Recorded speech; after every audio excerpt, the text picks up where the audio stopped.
imam i gramofon, neke kolekcije ploča tate, to mi je isto bilo ko klincu fora naštimavat, puštat mjuzu. Zašto DJ, promjena karijere, isto mi je... Svaka čast. Molim te, zauzmi pozu za pultom. Htio bi reći još Prodigy Chemical Brothers.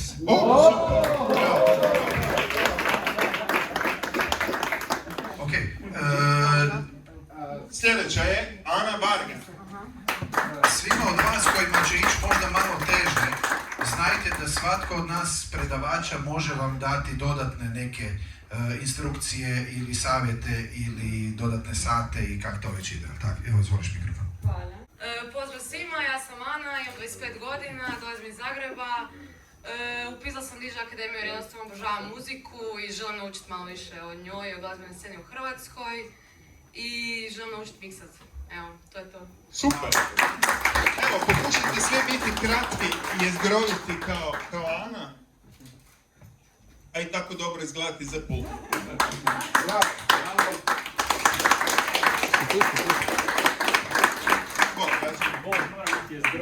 Da, pokušaj biti što jezgroviti. Da pokušam biti što jezgroviti, ja sam Dražen Turina, ime mi je Šeta, umjetničko.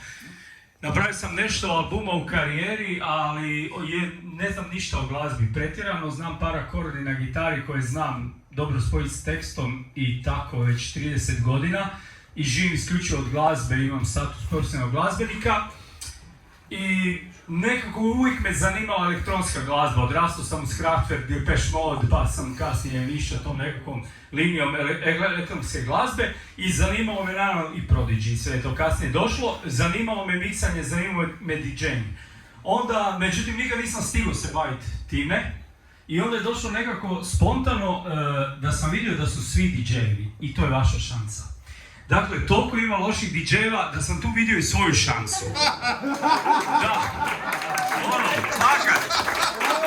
Ljudi, ja imam, pa u prosjeku barem 4 mjesečno DJ gaže ili 5, mislim, imam ih više nego kao glazbenik trenutno.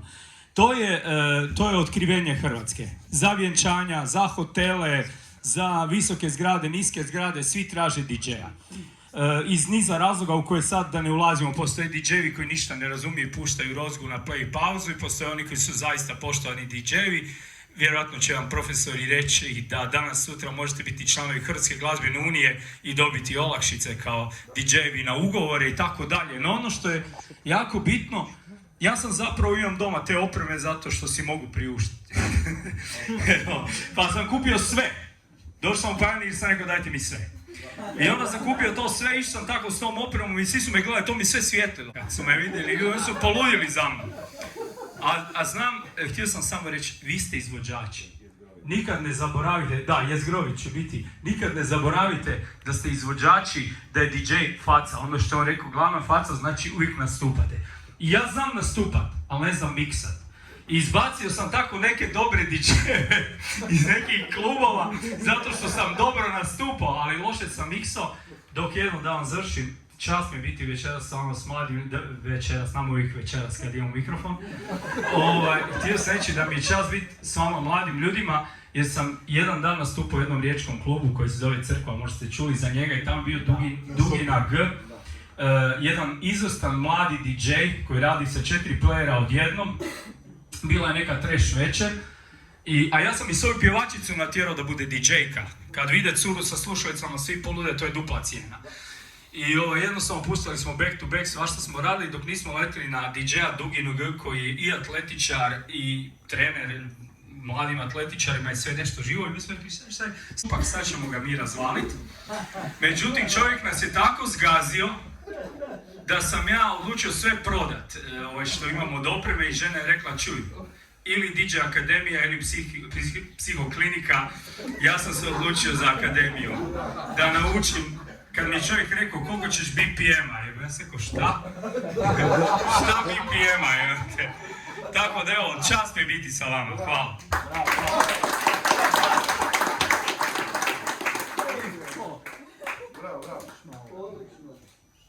I molim.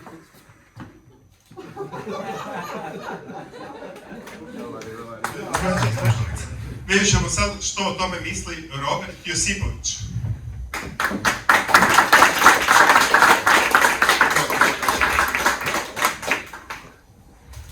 Dobar dan svima. Moje ime je Robert Josipović. Još malo dan žena će biti 58 godina. Ovo sam dobio na poklon od supruge koja je psihologica i od djece, naravno jedan je skoro 30 godina, drugi je 22 godine. I kaj reći, mislim da ću ovdje završiti, smanjiti količinu stresa koji čitav život nosi sa sobom i zato mi vjerujem da ću ovdje se snaći zbog toga da smanjim stres. Muzika je non stop sa mnom, puno putujem i non stop se vrti u autu. Kad uđem kod nekoga u autu je pogledam što ima na koje radio stanice bira, pa onda ono ako im je ekstra FM prvi, odmah izlazim van iz auta. I tako, eto, to je to. Nema više kaj reći. Veselim se kako smo se družili i to je to. Možemo se slikati. Da. I poslije vjerujem da ćemo se poslije malo družiti pa ćemo nešto i više dijeliti s vama. Evo, to je to. Bravo, hvala Bogu da je neko stariji od mene ovdje. Je, tak, bravo. Mikrofon. Karlo, evo ti mikrofon. Bog svima, ja sam Karol Lončar, dolazim iz Like, Otočca.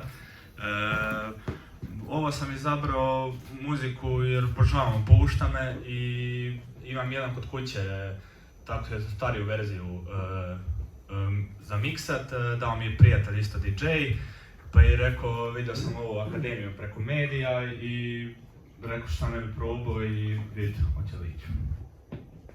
Super.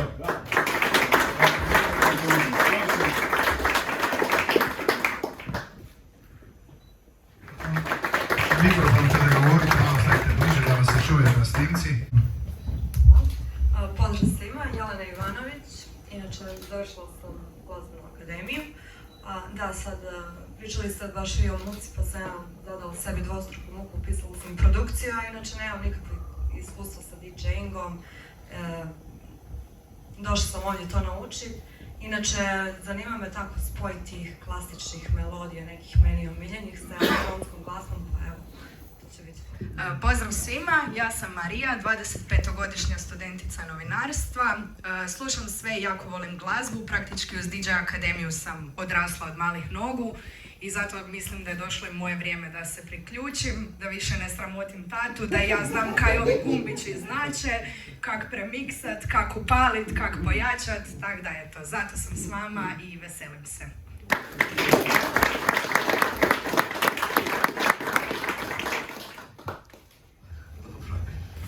Ja sam Mario Spajija, dolazim iz Splita, jel? Živio sam dugo godina vani, sad sam se vratio ka kući, kako bi rekao, i ti ja bi jednostavno malo naučit više o muzici, jel? To me zanima, jer puno mi je lakše, recimo, živit uz to, kako bi rekao, lipši je život, kako bi rekao. Zaboravi se na sve, kako bi rekao.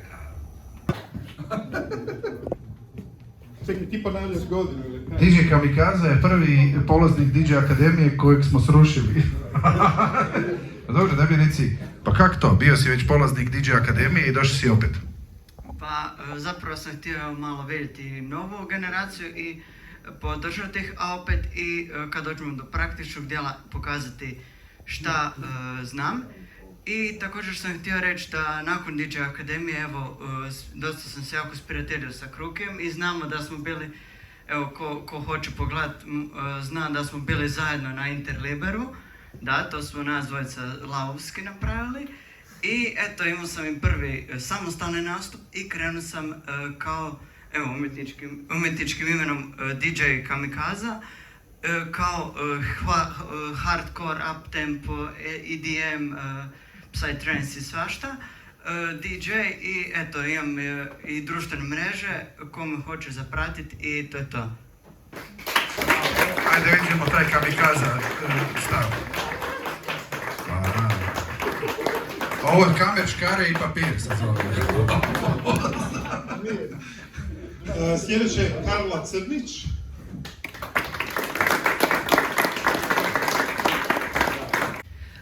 Bok, ja sam Karla.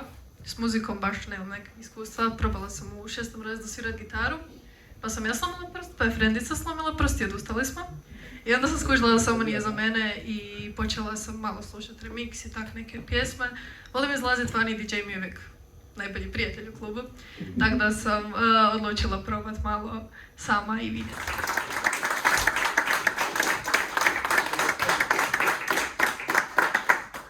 Bravo, mikrofon hoćeš sam ili da ti ja držim? Bravo, to volim. Dobar dan svima, Tomislav Konečni, dolazim iz Gline. Prvenstveno bih se htio zahvaliti jedno veliko hvala prijatelju Krunoslavu koji me uputio na ovo mjesto.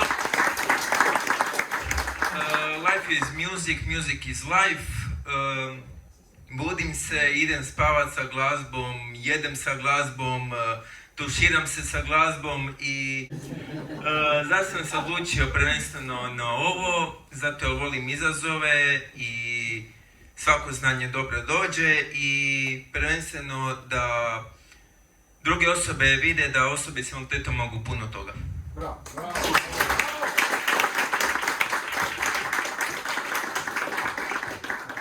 Nećemo ti popuštati, samo znaš, ako neću čerki popuštati, neću ni tebe. Ti si u prednosti.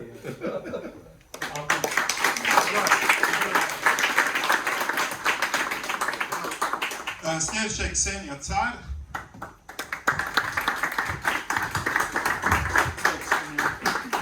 Evo i mikrofona. Nema popuštanja prema nikome. Ni carici. Bilo je tu i kraljeva i svi. Dobro. Ja sam Ksenija. Moja ljubav prema elektronskoj glazbi je počela davnih 70-ih kad sam čula Donu Summer i I Feel Love i traje do danas. Zašto DJ Akademija? A unatrag par mjeseci su počeli nekakvi članci i filmići sa bakama, DJ-cama u Njemačkoj, Japanu i slično.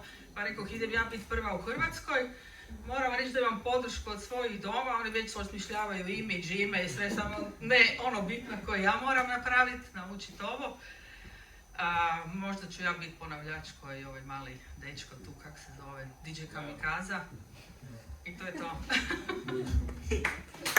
Baka već jesi. Ne, nisam još baka. Moramo onda još i to riješiti. Dok postanem baka, ja ću me ovo naučiti.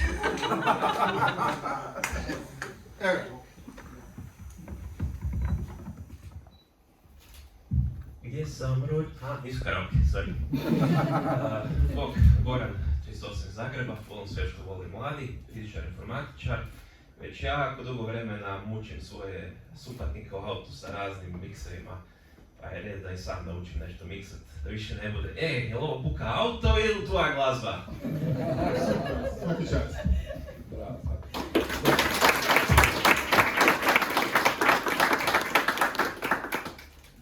Stavljam. Ja ću ovdje biti zadužen za ovaj old school miksanje, znači hardverski dio. Učit ću vas miksati na sluh, znači ono što nam je dragi Bog dao, a to je uho i samo ćete to raditi s menom. Nastupao sam isto na niz tih festivala, bio sam jednim dijelom dok je Radio 101 bio još u pogonu u zadnjih 2 do 3 godine sa Slaven Balenom. Svoje radove sam kao muzički urednik slao njemu, tako da je bilo u njegovoj emisiji In the Mix. Znači, ja sam Damir Ludvig i sad ću probati biti jezgrovit. Uvijek me zanimala mjuza, uvijek me zanimalo da je nešto novo, makar to novo bilo i staro. Znači, uvijek su me zanimale promjene i da se glazba može kombinirati jedno za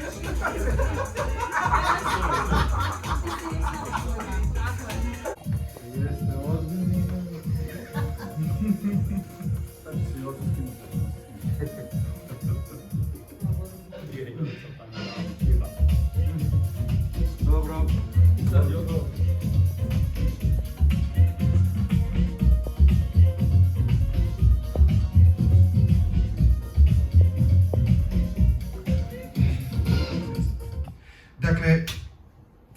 osnovna stvar za svakog DJ-a su slušalice. Da bi vi se razlikovali od običnog puštanja mjuze, morate imati slušalice. Zašto? S obzirom da mjuza koja ide van, ide preko razglasa, jel tako? Ajde, sviraj. To ide van na razglas. Da bi ja pripremio sljedeću pjesmu, ja to moram negdje čut. Da imamo obično pojačalo doma, ko što imate. Dakle, doma recimo imate obično pojačalo nekako i svira radio i u isto vrijeme možete upaliti da svira još nešto. I sad svira CD u isto vrijeme. I onda to zvuči ovako. U isto vrijeme sviraju dva. Da ste u klubu i da ovo čujete, što bi rekli? Da to baš i nije najbolje. Tako. Mi to zovemo laka konjica. Ili, ko da je neko uzeo rikta mašinu i bacio rištenje. Raspad sistema. Ali, da bi vi to čuli, zato koristite slušalice. Slušalice su vaš osnovni alat. Ko što kuhar ima u kuhinji sve, štednjak, rajnglu, tavu, ovo, ono, tako DJ ima, ali nož je jedan njegov, jel tako? Kuhar ima jedan svoj nož, to je onaj šefov nož i to. Tako DJ ima slušalice.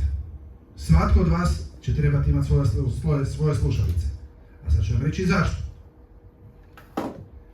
Ambijent u kojem vi boravite u klubu, zadimljen, velika buka,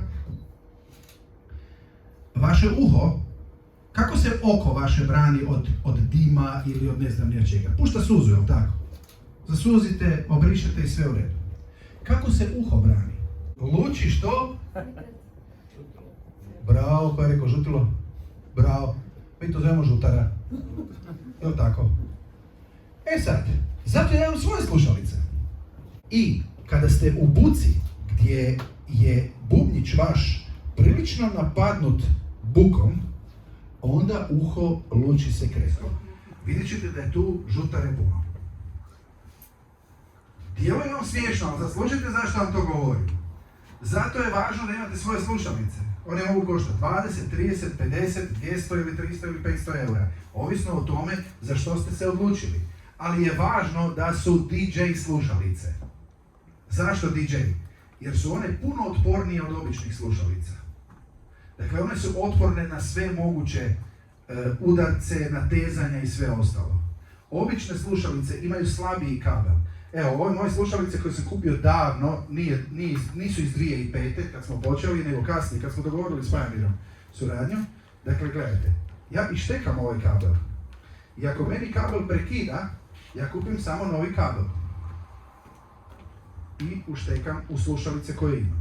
Ali nije samo na potezanje, ono ima, dakle, zna se zašto to imate. Sa više od dva playera ili dva gramofona, treći gramofon, treći player, četvrti, peti, šesti, koristi se za određene efekte, za ritmove, za semplove, iako vam to ne izgleda na prvi mah tako, ali DJ koji koriste više playera, prvo to izgleda masivno, to je fora, na Instagramu je top, a druga je stvar u tome što onda ja mogu staviti ovaj i ovaj će mi služiti da puštam pjesme, a tu još dva playera, evo cijeli kontroler, će mi biti da puštam samo semplove, neke vokale, neke dodatne efekte, neke džinglove svoje, ali postoje takozvani hot cue-ovi gdje si možeš usnimiti kaj god hoćeš.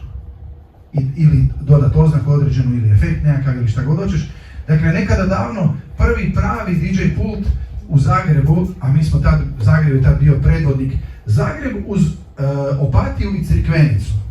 I u Zagrebu su počeli, prva oprema je počela dolaziti, prva prava DJ oprema, ona skupa DJ oprema, ono, s pravim imenima. Ok, svi su nabavili neke gramofone, Technics je tu bio prvi gramofon koji je imao promjenjivi pitch, dakle takozvani pitch bend, odnosno promjenu brzine puštanja pjesme. To ne volimo, jel tako? Mi ne volimo da nam Barry White ubrzan na +6 pjeva ko Michael Jackson, jel tako? Nego mi želimo da ostane isto. Zato je Pioneer, jedan od najboljih proizvođača DJ opreme, izumio nešto što se zove Master Tempo. Što Master Tempo radi? Prvo da nađemo pjesmu koja ima vokal. Jel' tako? Čekamo vokal.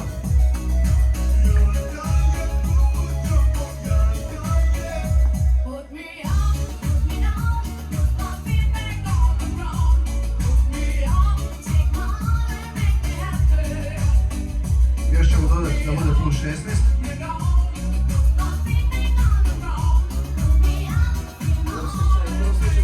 Jeste zapamtili što se tu događa? A sad gledajte što je napravio Pioneer.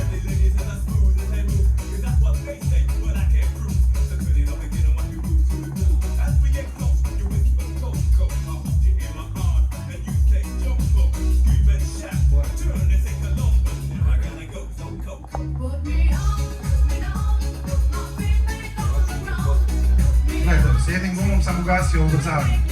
Pa prevratio. Vokal isti. Ovo je revolucija u miksanju. Zašto?